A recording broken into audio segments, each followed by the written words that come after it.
هنا القاهرة. حذر فزر طبخين ايه؟ تحب اعمل لك عدس بالليه؟ طب كبش، طب بمبار، يبقى لحمة راس. في مشنكح؟ لا عايزين كباب وخضار سوتيه. كل أكلة وليها أصل وحكاية. لو كنت أكلة كنت هبقى بط بالفريك، عشان البط بالفريك ما بيحب الشريك. هات لنا انت بس ذكر بط نحطه في نص السفرة. والكل أكلة كمان تركاية. اللي بيحطي بالطين على الوش مش بيضة واحدة. والأصل مصري عنده السر في الخلطة. مستعد أعمل لك طبق فول مجمد أطعم وألذ من ديك رومي. أصل الأكلة مع خبيرة التغذية الدكتورة منال عز الدين. دي وجبة متكاملة فيها كل العناصر الغذائية. والشيف مريم زرن. ما تنساش الصلاة طاق. أمان.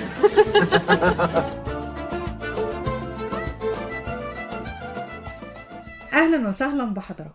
النهاردة هنتكلم عن وصفة يا سلام على جمالها وحلاوتها وطعامتها، عشق الطفولة اللي موجود جوه كل واحد فينا.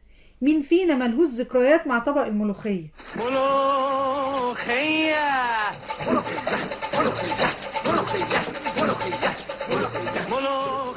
أهلا وسهلا يا شيخ مريم. اهلا يا دكتور منال. الملوخية جميله ومفيش، كل الاطفال اول حاجه بياكلوها ملوخيه وليها فوائد كتير جدا. بتتاكل مع الفراخ، بتتاكل مع الارانب، مع لحمه، مع محشي، اي حاجه. بصراحه هي عارفه كده بطل على المائده المصريه بجد. اساسي. سؤال في الملوخية، الناشفة ولا الخضراء؟ بلاش الملوخية، مش هجاوب أنا في الملوخية. يعني الملوخية في البيت، الملوخية وإلا فلا. الملوخية ممكن بنعملها خضرة، بنجيبها نغسلها ونقطفها كويس. لازم تنشف خالص قبل ما نخرطها عشان ما تبقاش مدية لون غامق في الشوربة أول ما هتغلي احنا هنكون دقين التوم بتاعها بنص قرن فلفل أخضر وملح وفلفل وكزبرة ناشفة. هندق التوم، هنحط لما الشوربة تغلي هنحط معلقة صغيرة من التوم وهو ناعم. ده بيديها تيست عالي. وهنحط ربع معلقه سكر عليها. هنكون خارطين الملوخيه كويس، هنخرطها وهنسيبها شويه، هنغطيها بشاشه عشان ما تسودش. الشوربه هتغلي، هنحط الملوخيه وهنحط معلقه من الماده الدهنيه بتاعتنا سمنه، ما نكترهاش لان احنا حاطين حبه من الشوربه وحاطين حبه من التومه بالفلفل الاخضر بالملح والفلفل حاطينه في الملوخيه. اول ما تبتدي تبقى لونها ذهبي كده والثوم يفركش من بعضه كده هنقوم طشينها ونشهق. بنشهق ليه بقى يا دكتوره منى؟ انت عارفه ان الشهقه دي ليها قصه الملوخيه. اولا بترجع لعهد الفاطميين في مصر. كان الحاكم الفاطمي المعز لدين الله بيعاني من الام شديده في المعده، فوصف ليه واحد من الحكماء نبته الملوخيه كعلاج عشان تقضي على الالام، كمسكن يعني. وبالفعل خف بعد ما كل الملوخيه واتبسط قوي لان كان معتقد ان المغص اللي جاله هيقضي عليه ويموته.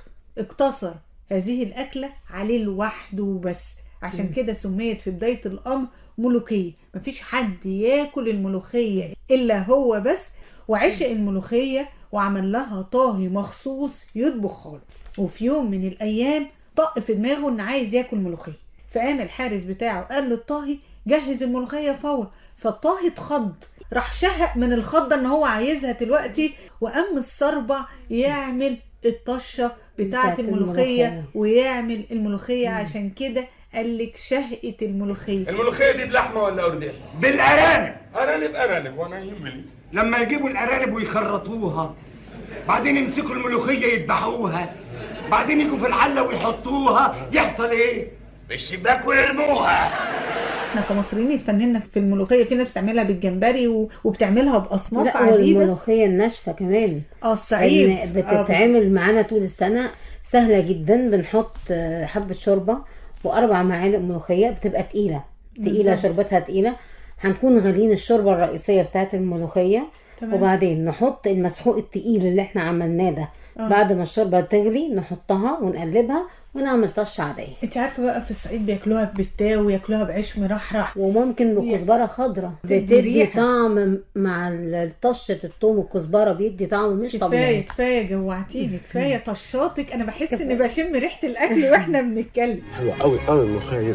ده انا اللي قطفتها وانا اللي خرطتها وانا بقى اللي شهقت عليها. ايوه، مين بقى اللي عملها؟ بعد الطبق الشهي النهارده طبق الملوخيه، نصيحتنا للساده المستمعين ناكل وما نكترش، وفي صحتنا ما نفرطش. مش مهم تاكل غالي او رخيص، المهم انك تتمتع بالاكل. أصل الأكلة. دكتور نظيرة. كلمة إخراج رانيا مجدي. كان نفسي اعزم اصحابي مش ياكلوا يتفرجوا بس.